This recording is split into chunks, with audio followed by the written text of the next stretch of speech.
哎呦，有假大字！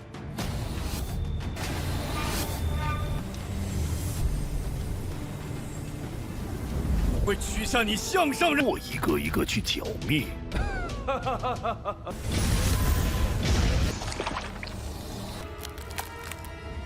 听好了，问到上。神兵呢？老夫的剑指。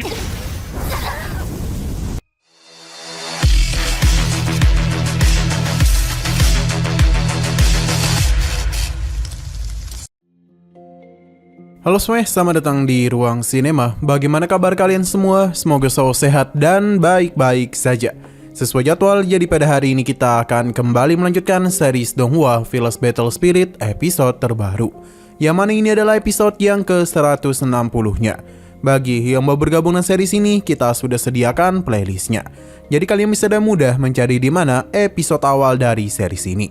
Sebelum kita mulai episode terbarunya, kita akan melihat dulu apa saja yang telah terjadi pada episode sebelumnya, tepatnya pada episode 159. Kemarin penjaga dari gerbang ini setelah terpukau dan apa yang Sinan lakukan. Dalam sekejap saja dia itu telah mempelajari niat pedang waktu dan berhasil mendapatkan pengakuan darinya. Alhasil Kinan pun dipersilakan memasuki gerbang. Sementara itu Yang Gao masihlah bertarung dengan Lin bersama dengan para boneka miliknya. Yang Gao sadar betul jika terus seperti ini maka dialah yang akan kalah. Jadi karena itulah dia pun membawa Lin pergi dari tempat itu sambil memberikan waktu agar Kinan bisa menyelesaikan masalahnya. Pada akhirnya Kinan itu telah sampai di tempat tangan kanan dari roh dewa perang berada. Ia menyerupai sebuah pedang besar. Di saat Kinan hendak mengambilnya, roh pedang itu memintanya untuk bersiap. Pasalnya di saat Kinan menerima hal itu, dia juga harus merasakan kekuatan dari roh dewa perang yang sesungguhnya. Karena hal itu jugalah Kinan sempat ragu. Sedangkan Yang Gao sendiri bertemu dengan para tetua Gunung Wendao. Sekarang kita akan melanjutkan episode terbarunya. Tetua ini sangatlah kesal, pasalnya Wuhan telah mengikuti dirinya selama bertahun-tahun dan sangat setia kepadanya. Tapi mereka malah sangat berani menghabisi muridnya. Jadi tetua ini menuntut balas dendam kepada Yang Gao.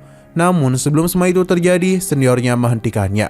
Tapi salah satu tetua mengingatkan mereka kalau saat ini posisi mereka tengah membelakangi gerbang langit selatan. Jadi untuk apa mereka masih menginginkan 9 dewa senjata? Tetua ini telah mengambil alih ketiga boneka Lin. Berhubung Kinan sudah dibawa masuk, jadi tidak ada gunanya juga mereka menahannya. Lebih baik mereka menghabisi Yang Gao dan mengambil alih 9 dewa senjata. Yang Gao merasa kalau ia sepertinya akan mati di sini. Roh 9 dewa senjata sama sekali tidak menyesal menerimanya sebagai murid. Tapi mereka tidak akan menyerah dan akan bertarung sampai akhir. Namun sebelum semua serangan itu tertuju kepadanya, bala bantuan telah datang. Di mana ini merupakan rekan-rekan dari Yang Gao. Mereka sudah cukup lama tidak bertemu dengannya. Mereka juga sangatlah bersemangat dalam mengakhiri pertarungan ini dengan cepat. Pasalnya yang datang kemari tidak hanya mereka bertiga saja, namun bala bantuan lainnya juga telah berdatangan, di mana itu merupakan kedatangan Miao Miao bersama seluruh pasukan dan juga murid dari berbagai sekte. Bagi mereka, orang-orang dari Gunung Wendao merupakan para pencuri yang telah melakukan hal yang tidak-tidak kepada para kultivator muda dan segala kejahatan yang telah mereka lakukan. Jadi pada hari ini hukuman mati akan diberikan kepada mereka semua. Dengan kemunculan lawan sebanyak ini, seharusnya para tetua Gunung Wendao menjadi takut. 哎呦，有假大字！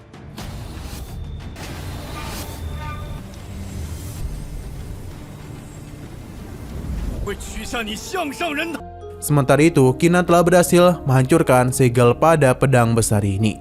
Ia sama sekali tidaklah takut jika harus berhadapan dengan kekuatan masa lalu dari roh dewa perang. Terlebih lagi dia sangatlah percaya kepada teman-temannya yang akan datang untuk membantunya. Padahal Kinan dengan sangat yakin akan mengendalikan pedang besar ini.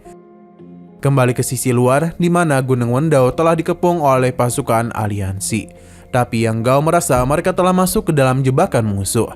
Jadi sebaiknya mereka itu pergi sebelum terlambat. Tentu saja perkataannya membuat mereka bingung. Sementara itu, para tetua Gunung Wendao hanya tertawa saja karena mereka datang di waktu yang tepat. Dan gini mereka bisa menghabisi mereka sekaligus tanpa menggunakan banyak usaha. Saat itulah para hewan-hewan beracun mulai dipanggil. Para boneka yang sebelumnya telah mati kini kembali dibangkitkan. Dan tentu saja para murid dari Sekte Wendao juga telah berkumpul. Kaisar yang melihat semua itu meminta semua murid itu untuk mendengarkannya. Kalau kejahatan yang dilakukan oleh para tetua itu merupakan sebuah dosa besar. Jika mereka masih memiliki hati murni, lebih baik para murid Gunung Wendao pergi. Karena jika tidak, para pasukannya akan menghabisi mereka semua. 我一个一个去剿灭。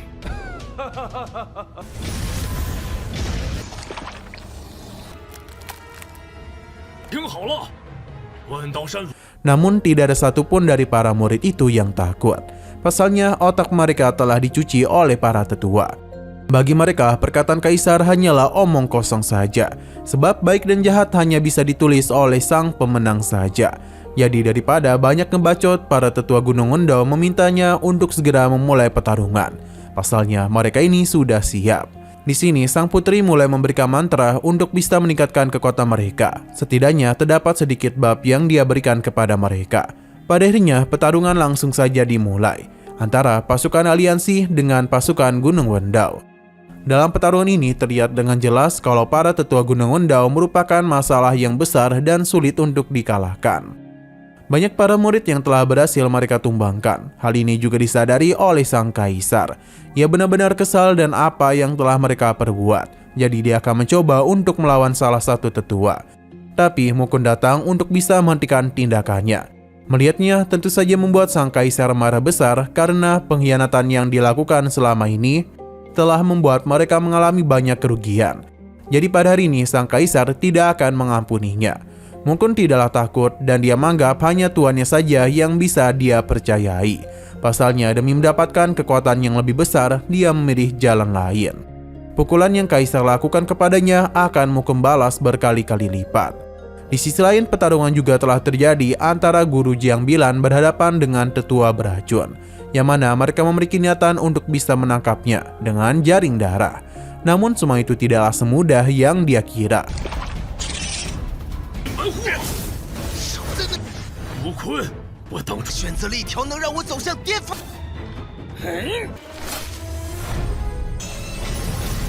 Sedangkan di sisi lain ada seorang gadis rubah bersama rekannya yang akan berhadapan dengan para boneka dari para tetua yang telah mati.